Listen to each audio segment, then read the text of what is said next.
നമ്മുടെ രക്തത്തിലെ ഗ്ലൂക്കോസിൻ്റെ അളവ് ആവശ്യത്തിലും അധികമാകുമ്പോഴാണ് ഡയബറ്റീസ് ഉണ്ടാവുന്നത്. ഡയബറ്റീസ് എങ്ങനെ ഉണ്ടാവുന്നു എന്നതിനെപ്പറ്റി മുൻപ് ഒരു വീഡിയോ ചെയ്തിട്ടുണ്ട്. ഇന്ന് പറയാൻ പോകുന്നത് ടൈപ്പ് 1 ഡയബറ്റീസിനെ പറ്റി മാത്രമാണ്. ടൈപ്പ് 1 ഡയബറ്റീസിൽ എന്താണ് സംഭവിക്കുന്നത് എന്ന് വെച്ചാൽ ഇൻസുലിൻ എന്ന ഹോർമോണിൻ്റെ നിർമ്മാണം നടക്കാതെ വരികയാണ്.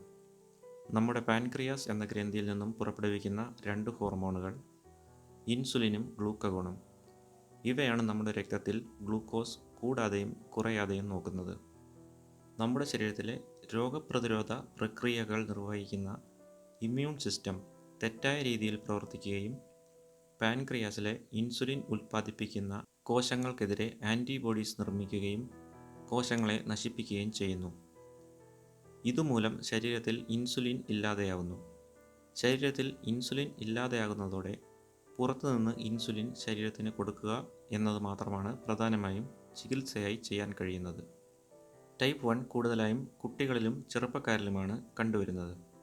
എന്നാലും ഏത് പ്രായക്കാരിലും ഉണ്ടാകാം.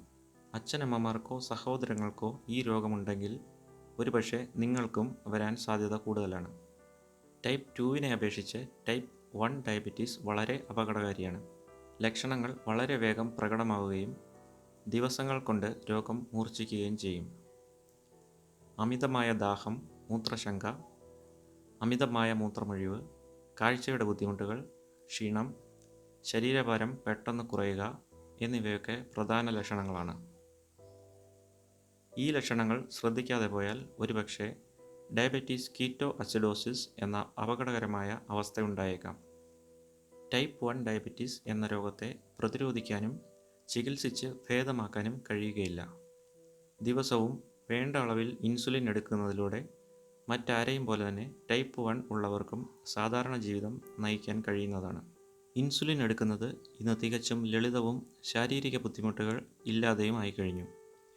ഇൻസുലിൻ സൈറ്റ് റൊട്ടേഷനിലൂടെ ലിപ്പോഡിസ്ട്രോഫി എന്ന കോംപ്ലിക്കേഷനെ നമുക്ക് ഒഴിവാക്കാം. ദിവസവും ഒരേയിടത്ത് തന്നെ ഇഞ്ചക്ഷൻ എടുക്കുമ്പോഴാണ് ലിപ്പോഡിസ്ട്രോഫി ഉണ്ടാകുന്നത്. ടൈപ്പ് 1 ഡയബറ്റീസ് ഉള്ളയാൾ ഗർഭം ധരിക്കുന്നതിന് മുൻപ് തന്നെ ഗ്ലൂക്കോസിൻ്റെ അളവ് നോർമൽ റേഞ്ചിൽ നിർത്തേണ്ടതാണ്. രക്തത്തിലെ ഗ്ലൂക്കോസ് കൺട്രോൾ ചെയ്തില്ലെങ്കിൽ പല ബുദ്ധിമുട്ടുകളും സംഭവിക്കാം. ഹൃദ്രോഗം, സ്ട്രോക്ക്, കിഡ്നി രോഗങ്ങൾ, കണ്ണുകൾക്കും ഞരമ്പുകൾക്കും ഒക്കെ ഇത് ബാധിക്കാം. കാലുകൾക്ക് പ്രത്യേക പരിചരണം നൽകേണ്ടതാണ്.